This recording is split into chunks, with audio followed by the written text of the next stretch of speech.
For the Abel Herrero campaign? It would actually be made to Abel Herrero campaign. Let's not forget, not to Myra. Maybe Myra would want the campaign, but we're going to wait for her to run. But in any event, your website's coming up.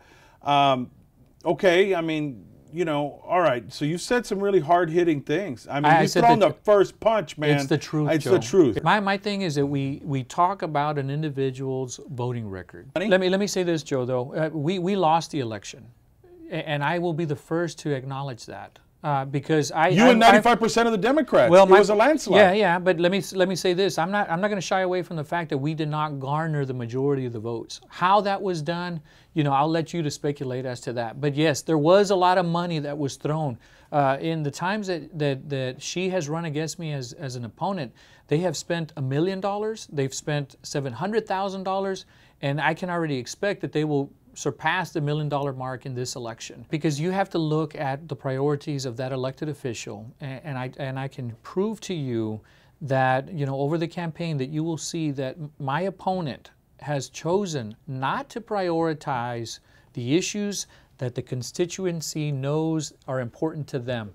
Texas windstorm insurance as homeowners, the seniors who are receiving care from their doctors. They are not they want to provide the services they can for the seniors, and but Medicaid the state won't let them. And my opponent specifically voted in a way that it is make it extremely impossible for them to continue to do so. And when you look at public education, you'll see that the teachers are not happy because you've overcrowded their classrooms, you've created more red tape for them, you're still making them teach to the test, and you've eliminated some of the more senior, experienced teachers and force them into early retirement. Those issues are not Democrat versus Republican.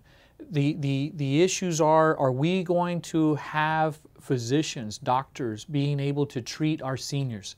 And the answer based on my opponent's vote is no. Are we going to have teachers there, the ability to teach one-on-one, to be free to teach to the students? The answer is no based on my opponent's record.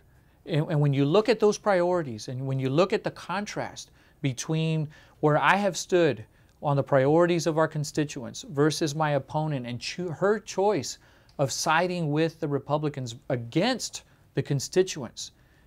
And you know, as you've pointed out, that these are not about, hey, I'm the doctor and I want to know, are you Republican or Democrat? Okay, I'm not going to treat you. They're there to help. And it's individuals that are out there that are listening. You know, look at the records, study, compare and contrast, and then cast your vote. And you will see that over the years, I have worked to try to do my best to promote, advocate, and fight for the issues that are important to our constituents.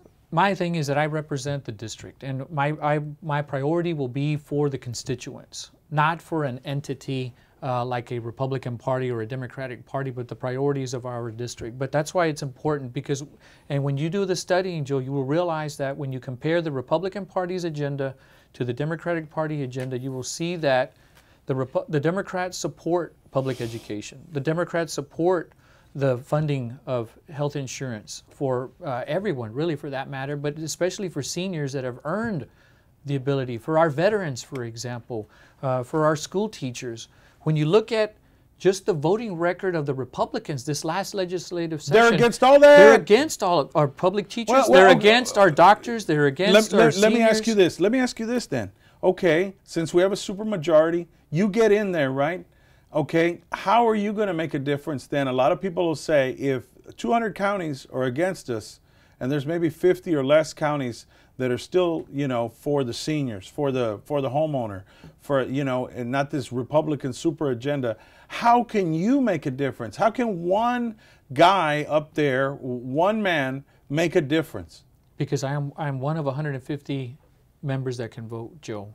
But more importantly, I am a representative of the over 50,000 constituents, hundred thousands of constituents in this area, and I speak, or would be speaking, on their behalf. Procedurally, you know, our thing is to make sure that the state as a whole have the priorities of the constituency. If there's an issue that Republican majority, the supermajority, for example, still consciously chooses to go against seniors, still consciously chooses to go against teachers, still consciously chooses to go against homeowners, then we have to do what we can to fight and kill those bills. Because without that legislative process occurring to do the harm will not be felt. I think that as a candidate, you would hold yourself out as who you are and what you stand for. And after that, let the voter decide, the majority of the voters decide if they want you to represent them in the legislature or whatever official capacity it is that you're seeking. But to deceive a voter on an issue or on a position or anything for that matter, to me is disingenuous and not what we want in our public officials. In fact, what I hear from individuals in block walking is that they're tired, they're fed up with the system of having elected officials do as they please, you know, feeling that they're not going to be held accountable. But what you're going to have is you're going to have a lot of individuals that are, for example, seniors, that are not going to be able to get the medical care that they need to survive. And we all know here in Nueces County that there's a high incidence of strokes, there's a high incidence of diabetes, and when you look at, you know, the system that the Republican Party in Texas is creating, it's making it difficult for a senior to be able to count on access to health care. No, and you can't. I go in those homes and see that every day. I walk into a house where they are literally deciding between taking their water pills so they don't go into heart failure or have a stroke, and deciding on whether to buy any food at all, where the food has gone up 30–40% in price, and they are just living on Vienna sausages and potted meat and all the sodium things that are bad for their heart, bad for their kidney disease, and they are just living by the grace of God. They're still alive, many of these people. Well, the whole thing is, Joe, that a lot of people are trying to get back on their feet, and sometimes they need temporary assistance to get back on their feet. And for many of them, they're in that point where they want to break off and be an independent person, you know, free of governmental assistance. But for some, they're working 3 jobs. Their kids are going to school. And so it's making it difficult. So they have to turn to Medicaid, for example, on the Children's Health Insurance Program, the CHIP. And for those working families that are trying to do the best that they can to help their children on their own, it makes it difficult. But now with these Republican budget cuts, some of those programs will be eliminated. So you're going to have more of those children that would have received preventative care end up in the hospital because they're going to end up in emergency rooms because of asthmatic problems, for example, or things that they could have tried to prevent. Because they couldn't afford the inhaler. They couldn't afford the inhaler. You know how much those inhalers are? $200–300. Or seniors, for example, on their medication. I mean, all the medications have been cut. The formularies have been cut. You know, as a nurse practitioner, I can't prescribe the good stuff. I can't prescribe the Gorillacillin. I can't give the stuff that's going to knock something out because they want you to just prescribe Amoxil. You ask any physician, nurse practitioner, or PA that. There's a formulary, you know, what's going to get covered and what's not. You're being told by the Republican supermajority how to treat a patient. And I think what happens, Joe, in this case is I think that my opponent, you know, I know had humble beginnings, but I think that she has forgotten where she came from. And I think it comes down to looking at the constituency. And for me, as I mentioned before, every day I wake up and I say thank you to God. Every night I go to sleep and I say thank you, God, for the many blessings. And part of that was having a mom that worked as a single parent, providing for my brother and I. And knowing that but for her sacrifices and those of my grandmother who had diabetes and struggled at the end with amputations, that it was difficult. But I did not and have not forgotten where I came from. And my goal is that, as my mom had instilled in me, that as we go up, we bring everyone with us. Because it's going to get to the point where it's a class warfare between the people that have money and people that don't have money. Well, you get up there, you know, I mean, you get up there, you know, it's not like you haven't been up there before. I mean, you stand by your record when you were up there? I do, Joe. And that record was for families, for teachers, for working doctors? families, for teachers, for doctors. My thing is to make sure, and it was all in the best interest not only of the constituents but of the state. And I'll put my voting record against hers any day with anyone, and you will see that the priorities are such that I have not forgotten and will never forget. When are the debates so we can get Diamond Dave and I'd out there? I'll have it anywhere. I'll do it on ABC, here, NBC, right here, CBS, Crossfire, right here. KTMV. You're willing to debate her on all the issues? I will debate her. I will invite her to debate her on a full-fledged. You're challenging her right now on this show. Lincoln Douglas debate right now. Okay, all right. And you know, I know you're block walking and working hard, but let's knock on 100,000 doors right now, all at once. That's right. Knock on the door. I'm Abel Herrero, and you're on. Why should we vote for you? I'm a Republican or a Tea Party. There's no way I'm ever going to vote for a Democrat. My mind's made up. What would you tell them? Mr. Flores, I'm Abel Herrero.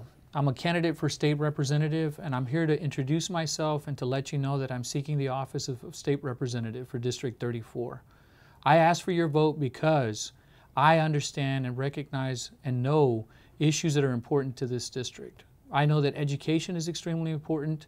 I know that it'll help our individuals and our economy, and I know that my opponent has chosen not to prioritize public education by cutting $5.4 billion from our public schools, which has resulted in teachers losing their jobs, which has resulted in overcrowded classrooms, that has resulted in red tape, and not allowed teachers to teach. In addition, you as a homeowner can recognize and understand that the cost of insurance, especially in this area when it comes to windstorm, is outrageous, skyrocketing. It is. Yet when it came to the point of making sure that you as a consumer was protected from these insurance companies, protected from skyrocketing rates, instead of choosing to side with you as the consumer, my opponent chose to side against you. And when you look at individuals that are receiving care, for example, in seniors, as a senior, you will not have the opportunities to see the doctors that you were seeing before, receive the care that you were receiving before, and especially get the care that you need. And for that reason, I ask for your support and your vote because I do share with you the same values and struggles and understand and will continue to understand that this is America, that we are given the opportunity to work for what we have, and it is only fair that we allow those opportunities for others that are following behind us. Well, well said. And you know, your base, like in politics and political analysis, you know, you've got your base. You've got to reach out and take 10, 20% of her base to win. That's right. And so I think that if you take that approach, in my humble opinion, you know, you're reaching out to the Tea Party people, you're reaching out to the Republicans and showing the logic of the voting record. There's no personal attacks, right? That's right. When you look at the voting record, you will see, and whether you're an independent, a Democrat, or a Republican, you will realize that her voting record was not with you as an independent, a Democrat, or a Republican. And so it's important, you know, study the voting record, compare, and you will see for yourself. Well, Abel Herrero running for state rep, and we want to thank him for coming on. And if you want to get involved, his website's coming up soon, and that'll be abelherrero.com. And also on Facebook, if you want to friend him now and click like, send him a message, or if you want to campaign or get a sign, we'll have that up there on Facebook, and that's Facebook/ Abel Herrero. Right. Very good, very good. That's going to be coming up. Abel Herrero for state rep, and he's also throwing down the gauntlet, challenging Connie Scott to a debate. And if anybody wants to get a hold of me, Joe, my cell phone number is 438-4878. We'll put that up to that number. This is Joe Flores for South Texas Crossfire, signing off. Thank you, and God bless.